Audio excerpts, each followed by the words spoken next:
Hey guys, I've decided that we're going to read Esther. I asked God what to read and I haven't gotten a response back, or at least not one that I'm sure of. So I'm just going to read Esther because it's relatively short, so when I do get a response, then I can just switch to that one after this. So, today we're going to read Esther. I'm going to read chapters 1 and 2. Dear Father God, thank you so much for all that you do for us. Thank you for all that you've done for us.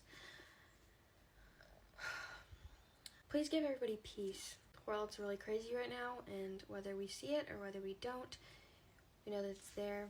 Those who see the destruction in the world, Father God, please give them peace, knowing that in the end, you are the one that wins. And that destruction is temporary for the born-again believers. As we read today, please give us the eyes to see, ears to hear, and hearts to receive your word. In Jesus' name. This is what happened during the time of Xerxes, the Xerxes who ruled over 127 provinces, stretching from India to Kush. At that time, King Xerxes reigned from his royal throne in the citadel of Susa. And in the 3rd year of his reign, he gave a banquet for all of his nobles and officials. The military leaders of Persia and Media, princes and the nobles of the provinces were present. For a full 180 days, he displayed the vast wealth of his kingdom and splendor and glory of his majesty. When these days were over, the king gave a banquet lasting 7 days in the enclosed garden of the king's palace for all the people from the least to the greatest who were in the citadel of Susa. The garden had hangings of white and blue linen, fastened with cords of white linen and purple material to silver rings on marble pillars. There were couches of gold and silver on a mosaic pavement of porphyry, marble, mother of pearl, and other costly stones. Wine was served in goblets of gold, each one different from the other, and the royal wine was abundant, keeping the king's liberality. By the king's command, each guest was allowed to drink with no restrictions, for the king instructed all the wine stewards to serve each man what he wished. Queen Vashti also gave a banquet for the women in the royal palace of King Xerxes. On the 7th day, when King Xerxes was in high spirits from wine, he commanded the 7 eunuchs who served him to bring before him Queen Vashti, wearing her royal crown, in order to display her beauty to the people and nobles, for she was lovely to look at. But when the attendants delivered the king's command, Queen Vashti refused to come. Then the king became furious and burned with anger.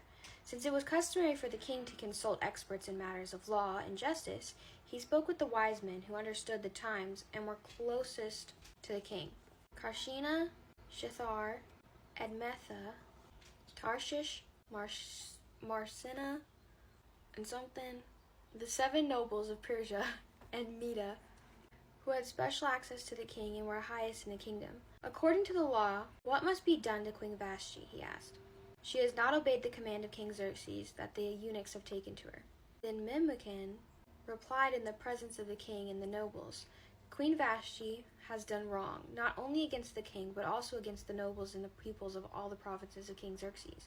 For the queen's conduct will become known to all the women, and so they will despise their husbands, and say, King Xerxes commanded Queen Vashti to be brought before him, and she would not come. This very day the Persian and Median women of the nobility who have heard about the queen's conduct will respond to all the king's nobles in the same way. There will be no end of disrespect and discord. Therefore, if it pleases the king, let him issue a royal decree, and let it be written in the laws of Persia and Media, which cannot be repealed, that Vashti is never again to enter the presence of King Xerxes. Also, let the king give her royal position to someone else who is better than she.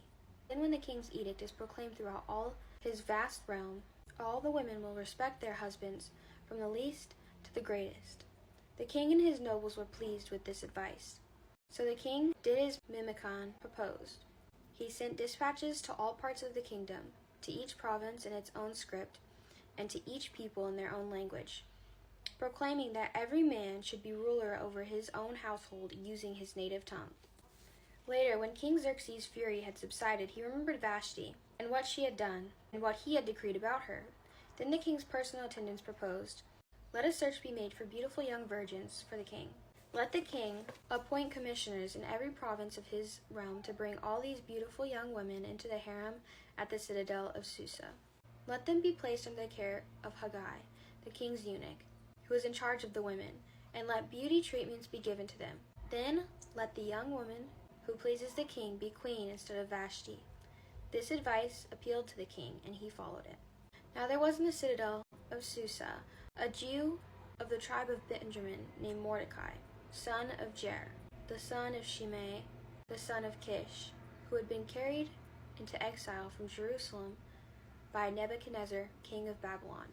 Among those taken captive with Jehoiachin, king of Judah, Mordecai had a cousin named Hadassah, whom he had brought up because she had neither father nor mother. This young woman, who was also known as Esther, had a lovely figure and was beautiful. Mordecai had taken her as his own daughter when her father and mother died. When the king's order and edict had been proclaimed, many young women were brought to the citadel of Susa and put under the care of Haggai. Esther also was taken to the king's palace and entrusted to Haggai, who had charge over the harem. She pleased him and won his favor. Immediately, he provided her with her beauty treatments and special food. He assigned to her 7 female attendants selected from the king's palace and moved her and her attendants into the best place in the harem. Esther had not revealed her nationality and family background because Mordecai had forbidden her to do so. Every day he walked back and forth near the courtyard of the harem to find out how Esther was and what was happening to her. Before a young woman's turn came to go into King Xerxes, she had to complete 12 months of beauty treatments prescribed for the women, 6 months with oil of myrrh, and 6 with perfumes and cosmetics.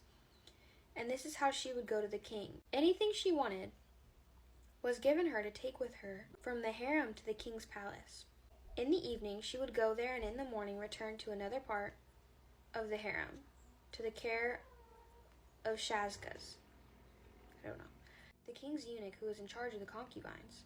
She would not return to the king unless he was pleased with her and summoned her by name. When the turn came for Esther, the young woman Mordecai had adopted, the daughter of his uncle, to go to the king, she asked for nothing other than what Haggai, the king's eunuch, who was in charge of the harem, suggested.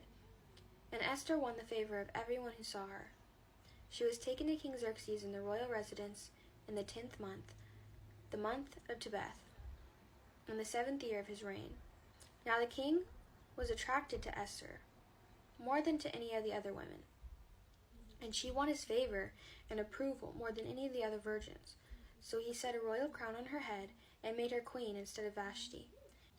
And the king gave a great banquet, Esther's banquet, for all his nobles and officials. He proclaimed a holiday throughout the provinces and distributed gifts with royal liberality. What is that word? Liberality? Liberality. When the virgins were assembled a second time, Mordecai was sitting at the king's gate, but Esther had kept secret her family background and nationality, just as Mordecai had told her to do. For she continued to follow Mordecai's instructions, as she had done when he was bringing her up. During the time Mordecai was sitting at the king's gate, Bigthana and Teresh, the 2 king's officials who guarded the doorway, became angry and conspired to assassinate King Xerxes. But Mordecai found out about the plot and told Queen Esther, who in turn reported it to the king, giving credit to Mordecai. And when the report was investigated and found to be true, the 2 officials were impaled on poles. All this was recorded in the book Annals in the presence of the king. Impaled, you say? What an unfortunate circumstance. Anyway, that's all for today. I love you, but Jesus loves you more. Bye!